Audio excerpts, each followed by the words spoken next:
నమస్తే రమణమూర్తి గారు. నమస్తే. మనుధర్మం గురించి మీరు మాట్లాడారు. కానీ మనుధర్మానికి రమణమూర్తి గారు యాక్సెప్ట్ చేస్తారా, వ్యతిరేకిస్తారా? మనుధర్మం అనేది మేము ప్రతి సంవత్సరం కూడా అసమానత వ్యతిరేకతను చేస్తాం. మేము మనుధర్మాన్ని కాలబెట్టేవాళ్ళం. మనుధర్మం కాలబెడితే కరెక్ట్ కాదని అసమానతల పురాణాల్లోను, ఖురాన్లోను, బైబిల్లోను అన్నింటిలో ఉన్నాయని అసమానత వ్యతిరేకతను చేసి అన్ని మతస్థుల్ని పిలుచుకొచ్చి అన్ని మతాల్లో అసమానతల వివక్షలను రేకెత్తించే అంశాలు అని రాసి తగలబెడతాం. అట్లా ఎందుకు చేస్తాము? ఆయా పుస్తకాలు ఎక్కడెక్కడ ఉన్నాయి నేను వివరంగా బుక్ రాశానండి. అసమానత వ్యతిరేకతను పుస్తకం మీకు ఇస్తాను. దాంట్లో ఖురాన్లో, బైబిల్లో, మనుస్మృతిలో, లేకపోతే వేరే వేరే పుస్తకాల్లో ఎక్కడెక్కడ అసమానత, ఈవెన్ బుద్ధిజంలో కూడా ఎక్కడెక్కడ ఉన్నాయో రాసి ఈ అసమానతలను ప్రతి మతం వదులుచుకోవాల్సిందే. ఆయా మతాల మనుషుల్ని ఆర్గనైజ్ చేసి ఈ పని చేస్తున్నాం. 5-6 రాష్ట్రాలు చేస్తాం. ప్రతి ఏడాది డిసెంబర్ 25 కాకుండా 26 చేస్తాం. అంబేద్కర్ మనుస్మృతి 25 కాలబెట్టాడు, మేము దాన్ని మార్చాం. 26కి మార్చాం. 25 క్రిస్మస్ వస్తుంది. క్రిస్మస్ రోజు ఎందుకు ఒక మతం పండుగ రోజు ఇంకో మతం పుస్తకం కాలబెట్టడం ఎందుకని 26కి మార్చాం. మార్చి దాన్ని విస్తరింపజేసాం మనుస్మృతి నుంచి. అంచేత మనుస్మృతినే కాదండి, మొత్తం మత సాహిత్యాలు, ఏ మత సాహిత్యాలు దాంట్లో అసమానతని, వివక్షని, విద్వేషాన్ని రేపే ప్రతి అంశాన్ని వ్యతిరేకిస్తాం. కానీ ఒక మత సాహిత్యాన్ని మీరు తగలబెట్టడం అంటే ఆ మతాన్ని కించపరిచినట్టు కదా. మత సాహిత్యం మొత్తం తగలబెట్టట్లేదు, మతంలో వదులుకోవాల్సిన విషయాన్ని మాత్రమే తగలబెడుతున్నాం. ఇప్పుడు ఖురాన్లో దొంగతనం చేసి చేయి నరికేయాలని ఉంది. కానీ ముస్లిమ్స్ ఎవరైనా మీరు దొంగతనం చేసినప్పుడు కోర్టులో హిందూ అయితే అతనికి 5-6 నెలల శిక్ష అయ్యింది, కానీ ముస్లిం అయితే చేయి నరకండి ఇప్పుడు ఉద్యమం చేయడం మీరు విన్నారా? అంటే వాళ్ళు దాన్ని వదులుకున్నారు. ఇలాగే వదులుకోవాల్సిన విషయాలు చాలా ఉంటాయి. మతం ఎప్పుడు కూడా మారుతూనే ఉంటుంది. చాలా విషయాలు మనం వదులుకుంటాం, భవిష్యత్తులో కూడా వదులుకుంటాం. హిందూ మతం, ఇస్లాం, క్రిస్టియానిటీ అన్ని వాటివైన పద్ధతిలో పరిణామం చెందుతున్నాయి. ఈ పరిణామాన్ని వేగిరపరిచి ఈ దరిద్రం ఏమన్నా వాటిని తొందరగా వదులుచుకునేలా చేయటమే సంస్కృతుల యొక్క, లేకపోతే మనలాంటి సత్యాన్వేషణ యొక్క పని. ఆ పని మేము చేస్తున్నాం. సో ఇప్పుడు 25 ఏళ్ళ నుంచి పోరాటం చేస్తున్నారు కదా. అవును. ప్రధానంగా కుల ఏదైతే అసమానతలు ఉన్నాయో, కుల అసమానత కేవలం క్రియేట్ చేయబడింది కొన్ని కులాల వల్లే అనేది ఒక బలమైనటువంటి ముద్ర ఒక కులం మీద వేసేసారు. మరీ ముఖ్యంగా బ్రాహ్మణుల మీద వేసేసారు. Okay okay. అసలు నిజంగానే ఈ కుల అసమానతలు కారకులు బ్రాహ్మణులేనా? అంటే శాస్త్రీయంగా ఆలోచిస్తే, అంటే తిట్టడానికి అయితే బ్రాహ్మణులు తిడతారు, కానీ శాస్త్రీయంగా దాన్ని స్టడీ చేసినటువంటి వాళ్ళు ఎవరైనా ఒక కమ్యూనిటీ కానీ, లేకపోతే మనుస్మృతి, మనువు అని ఆయన పుస్తకం రాసేసినంత మాత్రం దేశంలో కులం అనేది ఇంప్లిమెంటేషన్లోకి రాదు. బాబాసాహెబ్ అంబేద్కర్ దీన్ని కొంత స్టడీ చేశాడు, చాలామంది స్టడీ చేశారు.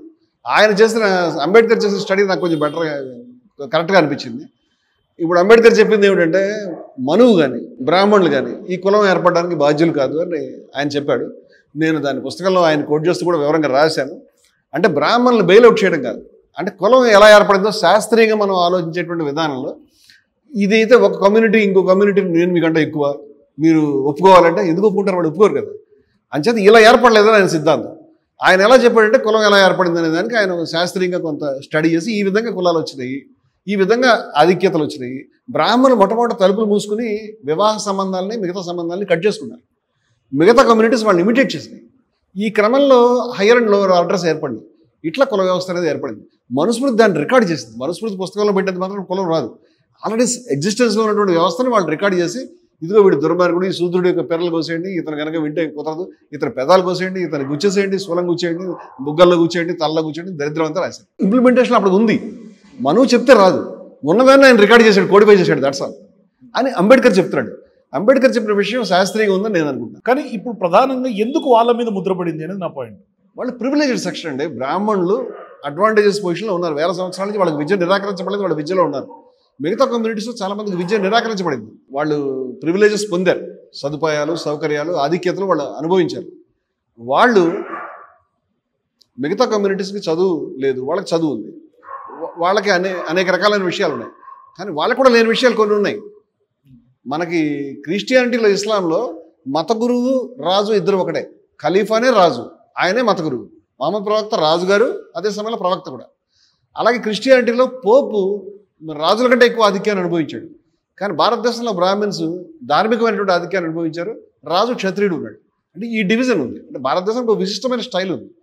ఏమైనప్పటికీ బ్రాహ్మణులందరికంటే ఎక్కువ గౌరవాన్ని పొందినట్టుగా మనం ఏ పుస్తకాన్ని తిరగేసిన బ్రాహ్మణులందరికంటే గొప్పవాళ్ళు, బ్రాహ్మణులే దేవతలు, బ్రాహ్మణులు మీరు ఏమనడానికి వీలేదని పదే పదే రాయడం కనిపిస్తుంది.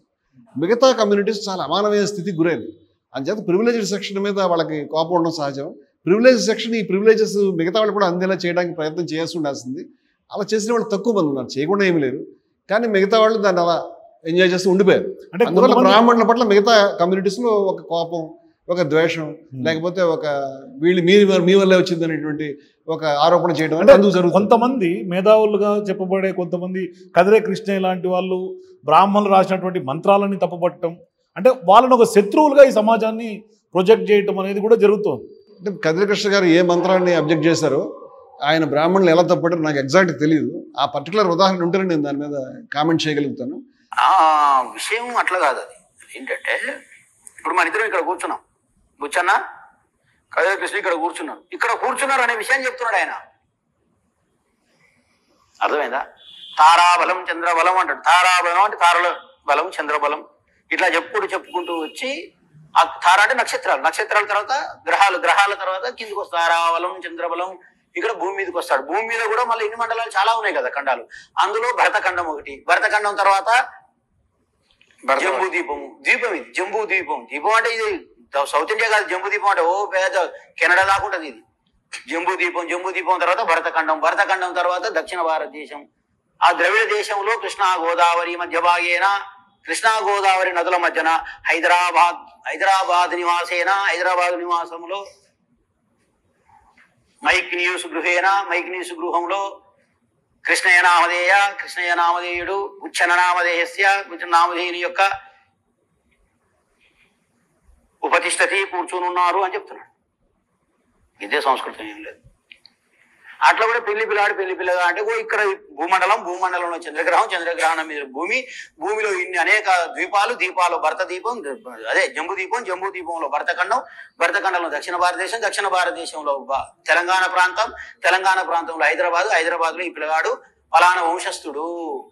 ఏ వంశస్థుడు? ఫలానా పాడిపాల గోత్రస్య శ్రీకృష్ణ యజమానస్య. అందరికి అదే ఎందుకు వాడతారు అంటున్నా. కూర్చున్నామని చెప్తానికి ఎవరికైనా వాడలేదు. నేను ఇక్కడ కూర్చుంటే వాళ్ళిద్దరు కూర్చుంటే కూడా అదే చెప్తాం కదా. సేమ్ ఉంటుంది, మళ్ళీ మ్యాటర్ సేమ్ ఉంటుంది, పేర్లు మారుతాయి. అంటే పెళ్లి మంత్రాలను తప్పుపడుతున్నాడు ఆయన.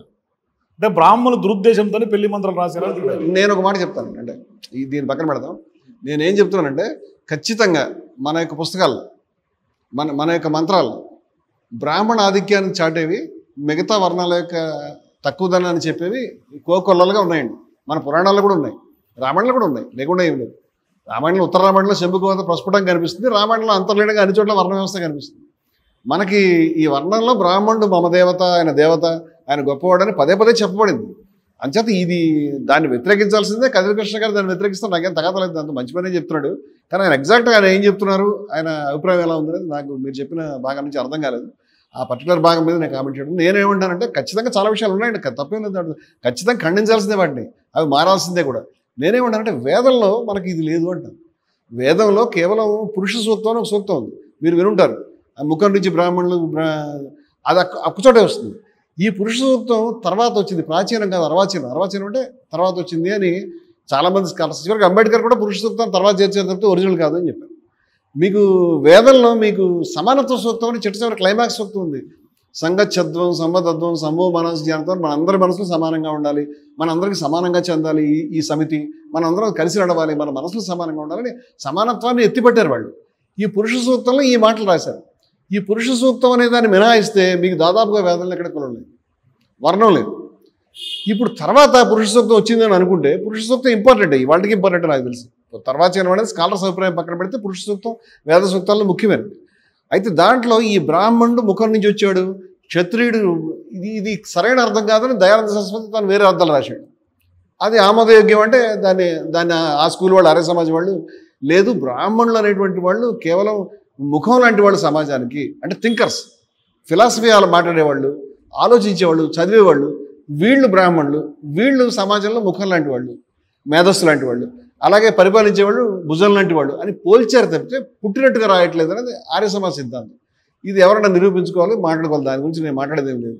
అయితే నేనేమంటానంటే ఎక్కడో అక్కడ ఈ కులాలు ఈ వర్ణాలు మొట్టమొదటి వర్ణాల రూపంలో ఇవి మొదలైన తర్వాత ఇవి బహుశా ఎక్కడ గుణాల రూపంలోనే మొదలై ఉండాలి. దానికి సంబంధించిన ఎవిడెన్స్ మనకు ఉపనిషత్తులో కనిపిస్తుంది. అంటే గుణాలను బట్టి ఒక వ్యక్తిని బ్రాహ్మణుడు అని క్షత్రియుడు అని చెప్పడం అనేది లేకపోవడం అనేది. మనకి వేద సూక్తాలు రాసిన వాళ్ళు శూద్రులు చాలామంది ఉన్నారు. అంటే అసలు వర్ణమే లేదని నేను అంటాను, శూద్రుడు ఎక్కడి నుంచి వచ్చారని మీరు అడగాలి. అంటే ఏమిటంటే శూద్రులు అంటే వాళ్ళ వృత్తిని బట్టి, అంటే పరిచర్యలు చేసేవాళ్ళు, అటువంటి వృత్తి కలిగినటువంటి ఉన్నారు. బ్రాహ్మణులు తప్పితే శూద్రులు కానీ, మహిళలు కానీ, దీని వేదం వినకూడదు, చదవకూడదు అని చాలా కాలం నిషేధం విధించారు. ఆశ్చర్యం ఏమిటంటే వేదం యొక్క ఋషుల్లోనే చాలామంది ప్రతి మంత్రానికి కూడా ఒక ద్రష్ట, ఒక దేవత ఉంటారు. ఈ ద్రష్ట అంటే మంత్రాన్ని దర్శించిన వాడు. నేను రాయలేదా, నేను చూశాను అని చెప్పాడు ఆయన. అందుకని ద్రష్ట అయ్యాడు. ఈ మంత్రద్రష్టల్లో శూద్రులు ఉన్నారు, అలాగే అతిశూద్రులు ఉన్నారు, అలాగే మహిళలు కూడా ఉన్నారు. అటువంటిది దాన్ని కప్పిపెట్టి దాచిపెట్టి అసలు వాళ్ళది కాదు అన్నారు. ఏదైతే కులం ఉన్నదో, వర్ణం ఉన్నదో ఆ తర్వాత కాలంలోనే రావడం మనకు కనిపిస్తుంది. తర్వాత అది పుట్టుకకి ఫిక్స్ అయింది. ఎప్పుడో ఒక మంచి గుణాలు ఉన్నవాడిని ఎవడైనా మెచ్చుకుని ఉండొచ్చు, తర్వాత వాళ్ళ అబ్బాయిని కూడా మెచ్చుకోవడం మొదలుపెట్టాం. అంచేత వాళ్ళ అబ్బాయికి మెచ్చుకోవడం మొదలుపెట్టి ఇప్పుడు మనకి కనిపించే కులాలన్నీ కూడా బ్రాహ్మణుడు అని ఒక వ్యక్తిని బ్రాహ్మణుడు మనం ఎలా అంటున్నాం? బ్రాహ్మణ కులంలో పుట్టాడు కాబట్టి, అంతేగాని పలానా గుణాలు ఉన్నాయని కాదు. ఈ పుట్టుకని బట్టి ఉండేటువంటిది చాలా కాలం తర్వాత వచ్చింది. ఇది వికృతి. అంచేత మొట్టమొదటి లేని దశ, తర్వాత గుణాల్లో నుంచి వచ్చేటువంటి దశ, తర్వాత గుణాల నుంచి పుట్టుకగా మారిన దశ, ఆ తర్వాత దిగజారి 10,000 కులాలుగా మారిపోయినటువంటి దశ, దాంట్లో తీవ్రమైనటువంటి అసమానతలు ఏర్పడిన దశ, ఇవన్నీ జరుగుతూ వచ్చినాయి. ఏదైనా ఎప్పటికీ స్కాలర్స్ వెతకనివ్వండి ఎందుకు ఎలా జరిగిందో. ఇవాళైతే మనకు అసమానతలు వద్దు, ఇవాళైతే మనకు ఎక్కువ తక్కువలు వద్దు, ఇవాళైతే మనం అందరం కలిసే ఉండాలి. బహుశా ఋగ్వేదంలో చెప్పిన సమానత్వ సూత్రానికి మళ్ళీ మనం వెళితే బెటర్, అందరం సమానంగా ఉండేటువంటి విధానానికి. అలా మనకు అడ్డొచ్చేటువంటి శ్లోకాలు కానీ అవి పురాణాల్లో ఉన్నా, జ్యోతిష్యంలో ఉన్నా, ప్రవరలో ఉన్నా, వారు చెప్పిన పెళ్లి మంత్రాల్లో ఉన్నా, మరెక్కడున్నా వాటిని ఖచ్చితంగా మార్చుకోవాల్సింది.